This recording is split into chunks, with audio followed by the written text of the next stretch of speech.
안녕하세요. 시원입니다. 반갑습니다, 여러분. 저는 나이가 들면요, 삶이 더 쉬워질 줄 알았어요. 나이가 든다는 건 그만큼 삶과 사람에 대한 경험이 쌓이는 거고, 또 그 경험은 나에게 어찌됐든, 뭐가 되었든 피가 되고 살이 되지 않을까 하는 마음이 들었죠. 그리고 왜 우리 어떤 배움이든 시간이 지날수록 익숙해지기 마련이잖아요. 그러니 20대보다는 30대의 삶이, 그리고 30대보다는 40대의 삶이 조금씩 더 수월해지지 않을까라는 생각을 했습니다. 그런데 40대가 되어보니까 아니더라고요. 오히려 나이가 들수록 더 어려워지고 또 고민해야 하는 일들, 그리고 더 나이 들어감에 대해서 염려해야 될 것들이 계속 늘어나더라고요.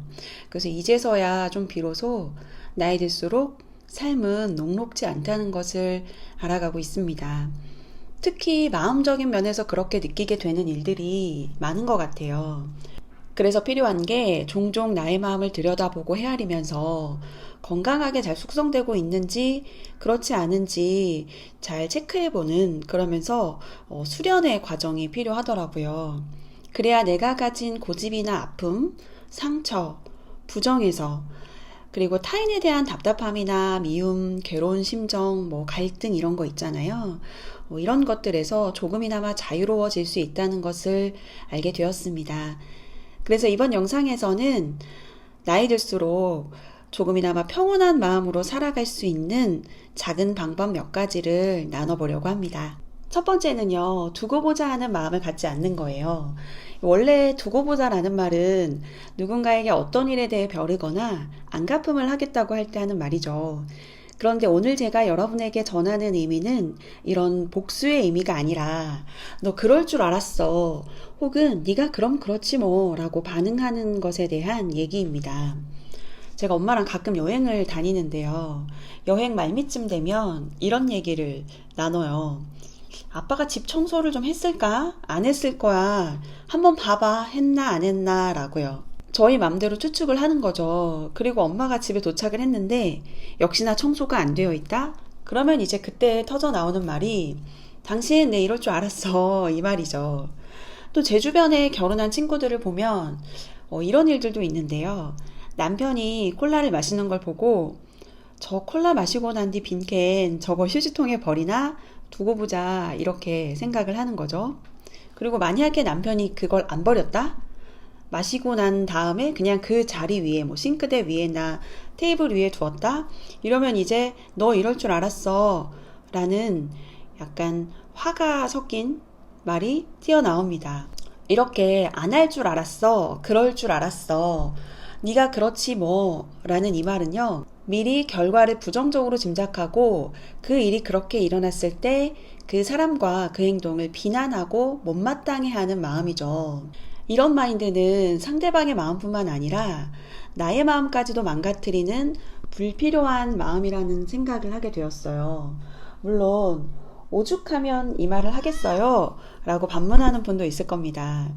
이런 마음이 드는 게 내 문제가 아니라 상황이나 사람이 그렇게 만들어서 생긴 문제다라고 생각하면서요. 네, 저도 그 말에는 동의를 합니다.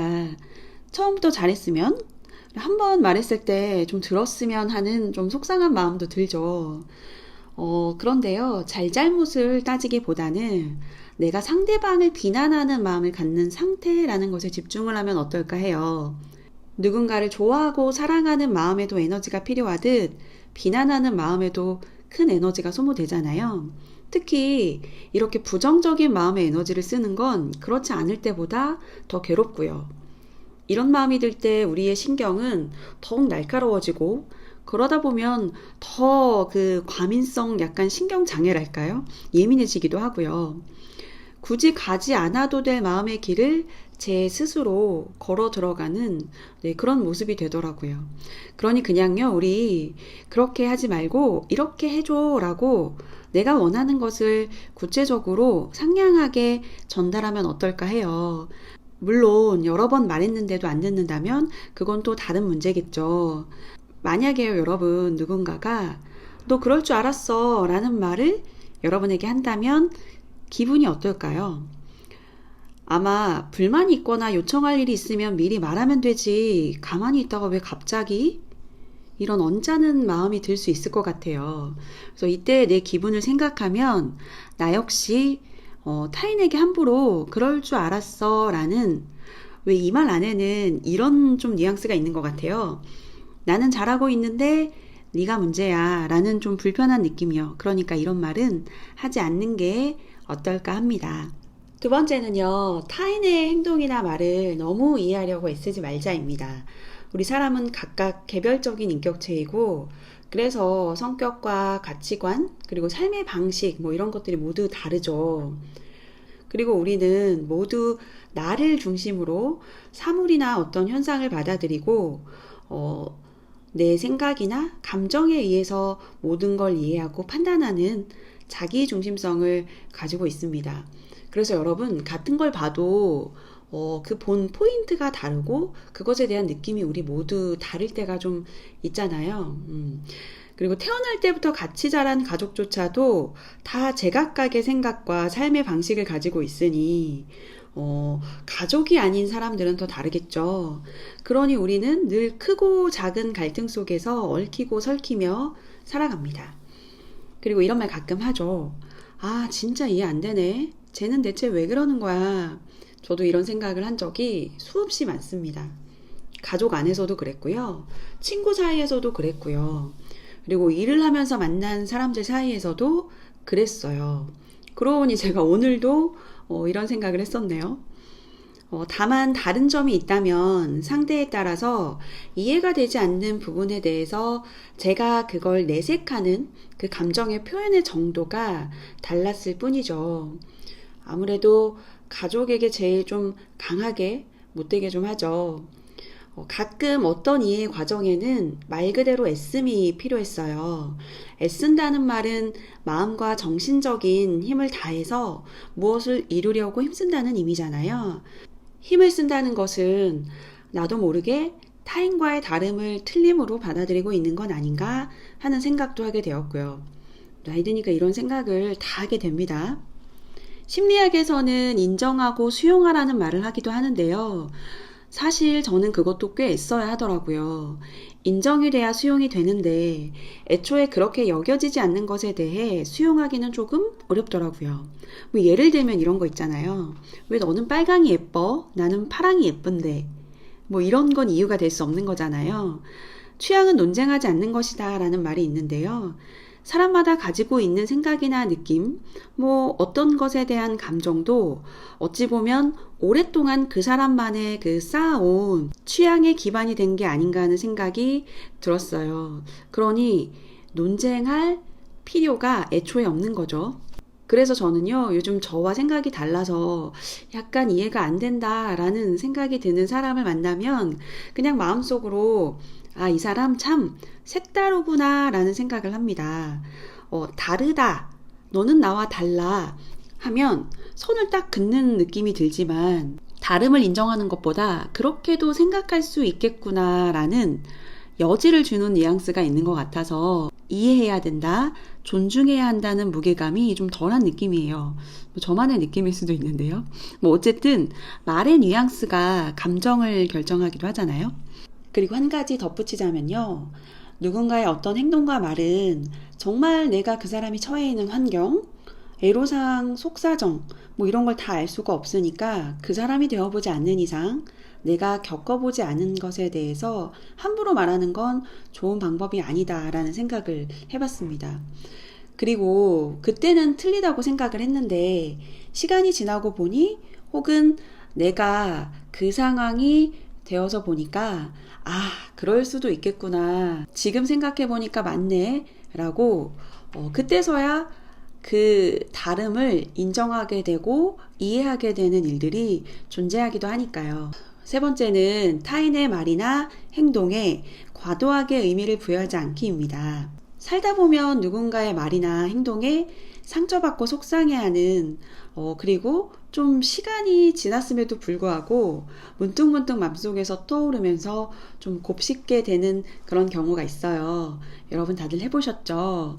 네, 저도 많이 해봤는데요. 그런데 이런 경우 중에는요, 그 말을 한 당사자는 정작 그 말을 했는지조차 기억하지 못하는 경우가 꽤 있더라고요. 혹은 되게 어렵게 나 그때 네가 그런 말을 해서 좀 서운했어 라고 정말 어렵게 얘기를 했는데 그거 나 그냥 아무 생각 없이 말한 건데 라는 약간 다소 제 입장에서는 어이없는 경우가 좀 있기도 했었죠. 상처받은 사람은 있으나 상처 준 사람은 없다고 하는 게 다 이래서 그런가 봐요. 갑자기 고백을 해보자면요. 저는 제 안에 다양한 여러 가지 자아가 존재하고 있는데요. 30대 중반까지의 제 메인 자아는 타인의 말에 잘 흔들리고 상처받고 또 눈물도 되게 잘 흘리는 잘 부서지는 그런 연약한 멘탈을 가진 소심한 사람이었어요. 근데 또 자존심은 세서 주변 사람들에게 그런 나약한 모습을 보이기는 또 싫으니까 집에서 혼자 끙끙거리는 그런 사람이었죠. 그때 제가 제일 많이 하던 게 뭐였는지를 생각해 보니까 타인의 말에 어떻게 나한테 그런 말을 할 수 있지? 라는 문장을 덧붙이는 거였어요. 아무리 생각해봐도 제 기준에는 그런 말을 하는 게 좀 이해가 되지 않았고요. 그 마음은 그 사람에 대한 미움이나 분노로 확장되기도 했었습니다. 그러다 이 생각은 또 그 다음 단계로 도대체 날 뭘로 보고? 뭐 이런 마인드로 좀 이어졌어요. 내가 만만해? 나한테만 함부로 말하는 것 같아. 아니, 내가 쉬워 보여? 뭐 이렇게 생각이 갔는데요. 그러면 그 사람을 향했던 미움과 분노의 화살이 저한테 향하게 되면서 나는 왜 이럴까? 왜 이렇게 예민하고 그냥 지나치면 되는 일들을 붙잡고 있는 걸까? 하고 저의 성격을 의심하고 또 탓하게 됐습니다. 그러니 많이 괴로웠어요.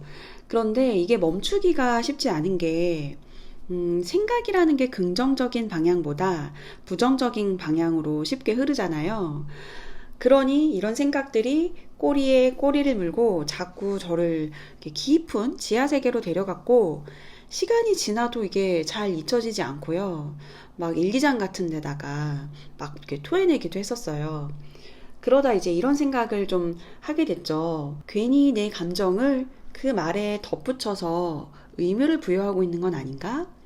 그냥 넘기면 되는 것을 어떻게 나한테 그럴 수 있어? 라는 이 한 문장에 나의 감정과 모든 것을 담아서 그 말을 잊지 못하도록 내 스스로 그렇게 만들고 있는 건 아닌가 하는 생각이 들었습니다. 의미를 부여하지 않으면 아무 힘이 생기지 않을 텐데 괜한 의미를 부여해서 힘을 싣고 있다라는 느낌이 들었던 거죠.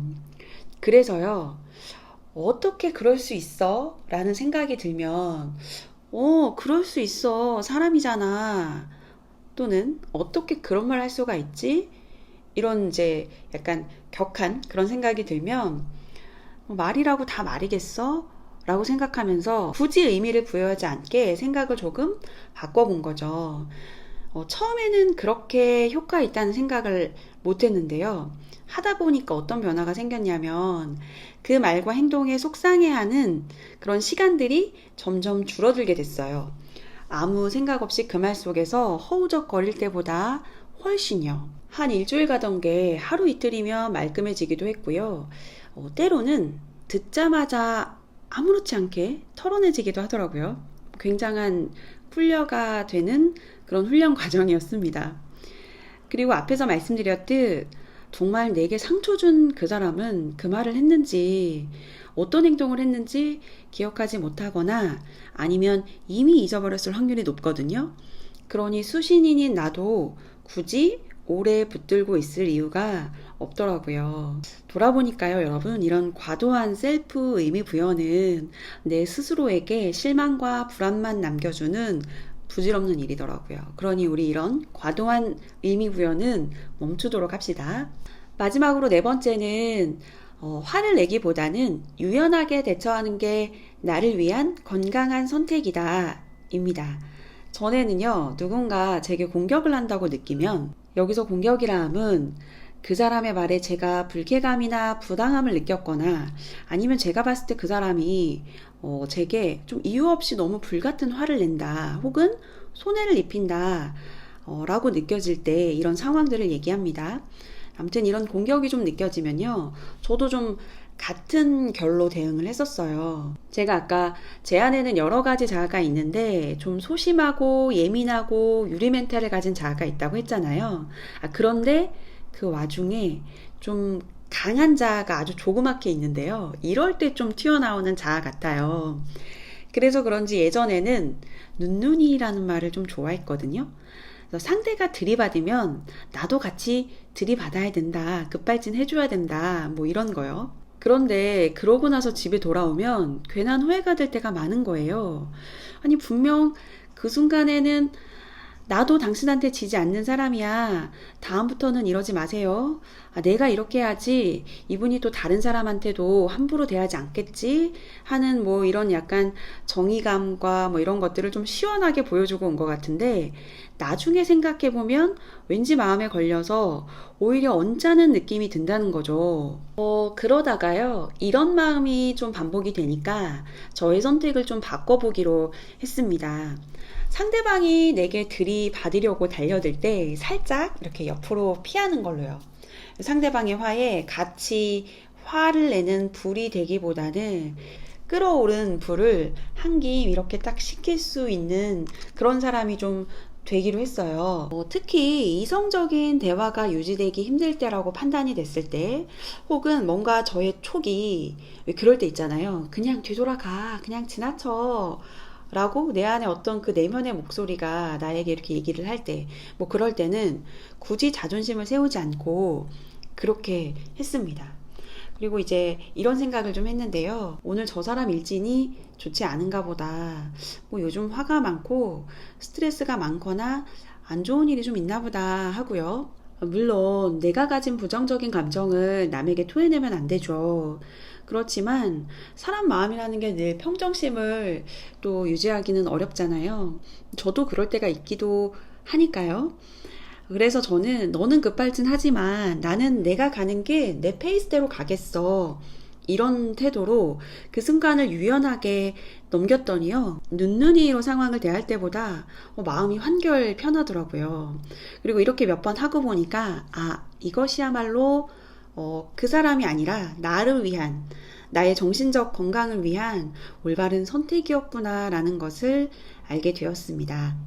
오늘 나는 얘기들을 들어보시면서 여러분도 어떤 선택을 했을 때 나의 마음이 더 편했는지, 그리고 뒤돌아봤을 때 어떤 행동이 후회를 부르지 않았는지, 혼자서 이불킥하게 만들지 않았는지 생각해 보고요.